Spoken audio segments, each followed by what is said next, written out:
پاکستان کی خفیہ agency ISI Dhaka میں ہر وہ کام کر رہا ہے جن سے بھارت کی سرکشا کو خطرہ پیدا ہو سکتا ہے۔ ان دنوں ISI کے چیف اسیم ملک اپنی ٹیم کے ساتھ ڈھاکہ میں میٹنگ والا کھیل کھیل رہے ہیں۔ محمد یونس پاکستان کی ISI کے ساتھ مل کر بھارت ویرودھی سازشوں والی کھچڑی پکانے میں جٹے ہوئے ہیں۔ بھارت کے لیے بنگلہ دیش اور پاکستان کی بڑھتی دوستی چنتا کا سبب بن سکتی ہے۔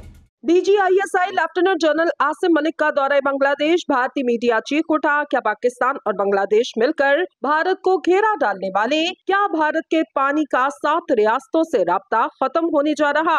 سلیگوڑی کوریڈور کیا اور بھارت اب اس کے بارے میں کیوں پریشان؟ پاک فوج اب بنگلہ دیش کے ساتھ مل کر کیا کرنے جا رہی؟ ان سب سوالوں کے جواب ہم آپ کو آج کی اس ویڈیو میں دیں گے۔ دوستو، ہمارے چینل کو سبسکرائب کریں تاکہ آپ کو ہماری تازہ ترین اور دلچسپ ویڈیو سب سے پہلے دیکھنے کو مل سکے۔ ویڈیو کو لائک کریں، اپنی رائے کمنٹ میں ضرور شیئر کریں اور اس ویڈیو کو اپنے دوستوں کے ساتھ شیئر کر کے ہماری حوصلہ افزائی کریں۔ دوستو، DG ISI lieutenant general Asim Malik نے بنگلہ دیش میں قدم کیا رکھا؟ بھارت کی تو نیندیں ہی حرام ہو گئیں۔ بھارتی میڈیا نے ایسے شور مچایا جیسے ان کو اپنی موت نظر آ گئی ہو۔ کئی دہائیوں کے بعد پاکستان کی خفیہ ایجنسی ISI کے سربراہ نے بنگلہ دیش کا دورہ کیا۔ ISI کے چیف لیفٹیننٹ جنرل عاصم ملک اس ہفتے کے شروع میں دبئی کے راستے ڈھاکہ پہنچے۔ ڈھاکہ میں بنگلہ دیشی فوج کے quartermaster general lieutenant general Muhammad Faiz ur-Rahman نے ان کا استقبال کیا۔ یہ ہائی پروفائل دورہ مبینہ طور پر دونوں ممالک کے درمیان انٹیلیجنس شیئرنگ نیٹ ورک بنانے کی کوششوں کا حصہ۔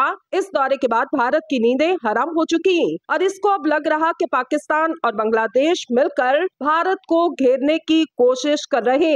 یہ دورہ بنگلہ دیش اور پاکستانی حکام کے درمیان بات چیت کے سلسلے کے بعد جو برسوں کی دشمنی کے بعد گرم جوشی کے تعلقات میں تبدیل ہوئی۔ اس پیش رفت نے اہم پالیسی تبدیلیوں کی راہ مزید ہموار کی۔ مثال کے طور پر بنگلہ دیش کی عبوری حکومت نے پاکستان کے ساتھ تجارت پر پابندیوں میں نرمی کی اور پاکستانیوں کے لیے ویزے میں آسانی بھی کر دی گئی۔ اب پاکستانی تاجر بہت سکون کے ساتھ بنگلہ دیش جا سکتے اور سفر بھی کر سکتے۔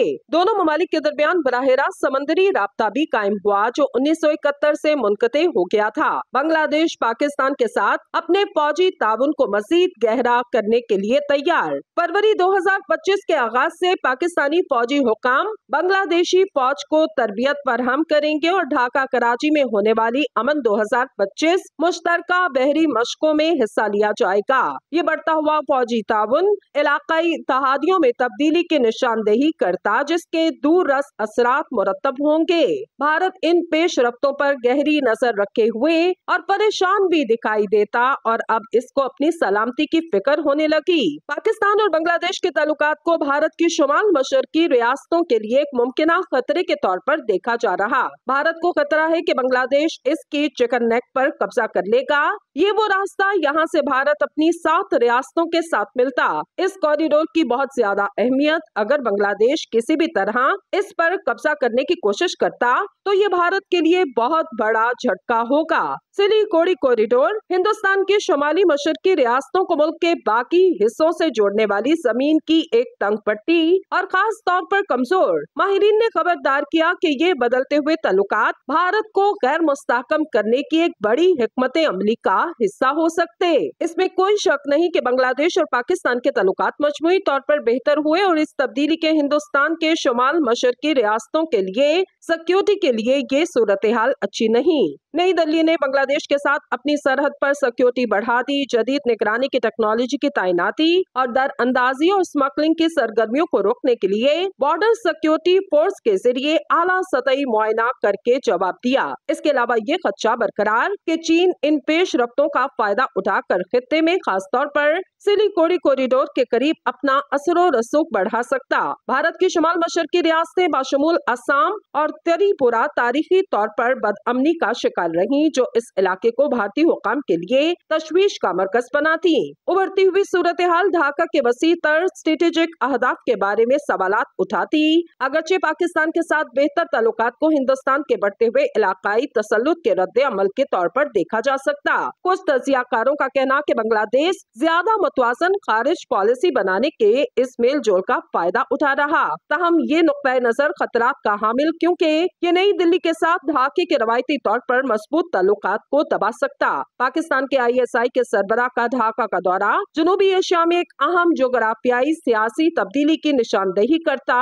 अगरचे मुल्क के दौरे का मुकम्मल एजेंडा नामालूम, माहिरीन का कयास अराई में कहना कि बातचीत मुमकिना तौर पर इंटेलिजेंस ताउन और इलाकाई सलामती के बारे में की गई होगी। तारीखी दुश्मनी और मौजूदा सियासी हालात के पेश नजर भारत को अपने करीबी ममालिक में बदलती ताकत के तवाज़ुन को समझने और अपने मफादात को महफूज रखने में एक मुश्किल चैलेंज का सामना बांग्लादेश और पाकिस्तान के दरमियान बढ़ते हुए ताल्लुकात ऐसे वक्त में सामने आए जब भारत की शुमाल मशरकी रियासतें इंसानी स्मगलिंग, शोरश और गैर कानूनी तिजारत जैसे मसाइल से दो चार। ये सूरत हाल भारत के लिए तशवीशनाक, खास तौर पर जब ये खतरा हो कि चीन जैसी आलमी ताकतें इस मौके से फायदा उठा सकती और खित्ते में अपना असर और रसूख बढ़ा सकती। अहम सवाल ये कि क्या बांग्लादेश और पाकिस्तान के दरमियान ये ताल्लुकात सिर्फ भारत पर दबाव डालने की हिकमत अमली या ये भारत को गैर मुस्तहकम करने के किसी बड़े मंसूबे का हिस्सा? अगर ऐसा कोई मंसूबा वजूद में हो तो क्या बांग्लादेश की मौजूदा हुकूमत ऐसी पॉलिसी अपना सकती? माहिरीन का ख्याल है कि इसका जवाब नहीं है। तज्जियाकारों का कहना कि आने वाले महीने ये वाज़ेह कर देंगे कि पाकिस्तान और बांग्लादेश के ताल्लुकात किस समत में जा रहे और ये भारत के लिए किस हद तक असर अंदाज हो सकते। दोस्तों, लेकिन सबसे दिलचस्प बात ये कि पाकिस्तान और बांग्लादेश करीब आखिर क्यों आ रहे? ये एक अजूबा ही कहा जाएगा कि पाकिस्तान के बांग्लादेश से 50 बरसों से चल रहे दुश्मनों जैसे ताल्लुकात अब दोस्ती में तब्दील हो गए। ये दोस्ती का मौका शायद कभी मुयस्सर न आता अगर हसीना वाजिद अपने अवाम पर जुल्म सितम के पहाड़ न तोड़ती और अपनी हुक्मरानी को तूल देने के लिए आमराना हथकंडे इस्तेमाल न करती। इन्होंने हर आम इंतखाबात में धांधली के रिकॉर्ड तोड़ते हुए कामयाबी हासिल की। ऐसे मौके पर ऑपोजिशन की सरकर्दा रहनुमाओं को जेल में डाले रखा। खालिदा जिया बांग्लादेश की एक मकबूल सियासी रहनुमा और वो बांग्लादेश नेशनलिस्ट पार्टी की सरबराह भी रही। ये पार्टी हसीना की करप्शन की वजह से अवाम के हर इलेक्शन में अव्वलीन तरजीह होती, मगर इन्होंने तो इस पार्टी को इलेक्शन में हिस्सा लेने पर पाबंदी आयद कर दी। उधर जमात इस्लामी भी अवाम में खासी मकबूल रही, मगर हसीना ने इसके साथ वो जुल्म किया जो शायद किसी भी जमहूरी मुल्क में किसी सियासी पार्टी से नहीं किया जाता। जमात इस्लामी को क्रश करने के लिए इसके कई सरकर्दा रहनुमाओं को फांसी पर चढ़ा दिया गया। इन पर ये इल्जाम आयद किया गया कि इन्होंने बांग्लादेश की पाकिस्तान से अलहदगी के वक्त बंगालियों को कत्ल किया, जबकि ये जुर्म किसी भी अदालत में साबित न हो सका। जमात के रहनुमाओं को फांसी देने की असल वजह भारत का हुक्म था।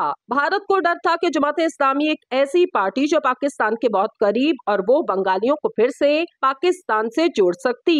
हकीकत ये है कि हसीना ने वो सब कुछ किया जिससे इनका इक़्तिदार मजीद मुस्तहकम हो सकता। वो भारत के इतने करीब चली गयी कि बांग्लादेश भारत का एक सूबा लगने लगा। हसीना ने भारत को अपनी सरजमीन पर बास ऐसी सहूलियात दी जिनसे बांग्लादेशी अवाम इनसे बदजन हो गए। इन्होंने भारतीय फौज को अपनी सरजमीन से गुजरकर भारत के जनूब मशरकी रियासतों तक पहुंचने की सहूलत फराहम की। हसीना की जानिब से भारत की ये एक बड़ी मदद थी, क्योंकि भारत की मशरकी रियासतों में आए दिन बगावत की लहर उठती रहती, जिसे रफा दफा करने के लिए पहले शुमाल की जानिब से लंबा सफर तय करके और काफी वक्त सर्व करके पहुंचना पड़ता था। हसीना अवाम की मर्जी के बगैर भारत को ये सहूलत देकर काफी तनकीद का निशाना बनी रही। हकीकत ये है कि बांग्लादेशी अवाम भारत के बांग्लादेश में रोज बरोज कौमी मफाद के खिलाफ बढ़ते हुए असर रसूख और हसीना का हर मामले में भारत का दम भरने से इनके खिलाफ हुए। हसीना के मुसलसल 15 साल हुक्मरानी और करप्शन ने मुल्क को न सिर्फ हसीना बल्कि भारत से भी निजात हासिल करने के लिए लोगों को मजबूर किया। हसीना वाजिद ने अवाम पर एक और भी जुल्म कई सालों से जारी और सारी रखा।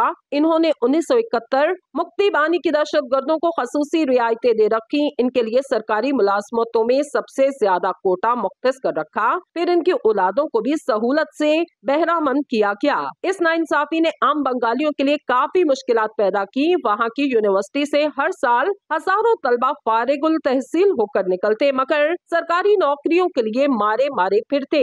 इस नाइंसाफी ने बिलाखिर नौजवानों और तलबा को हसीना की हुकूमत के खिलाफ एहतजाज करने पर मजबूर किया। अवाम तो पहले ही हसीना की आमराना हुक्मरानी और करप्शन से बेजार थे, चुनाचे वो भी तलबा के साथ मिल गए और फिर पूरे बांग्लादेश में हसीना के खिलाफ एहतजाज का आगाज कर दिया गया। हसीना ने इस अवामी बगावत को दबाने के लिए पुलिस और फौज को बेदरे गोलियां चलाने का हुक्म हुक्म जारी किया, जिससे 500 से ज्यादा तलबा और आम लोग मारे गए। इस कत्लेआम ने मुजाहिरीन को बेकाबू कर दिया और वो हसीना की रिहाइशगाह की जानिब आग लगाने के लिए पेशकदमी करने लगे। ऐसे में हसीना को बांग्लादेश में कहीं पनाह न मिल सकी।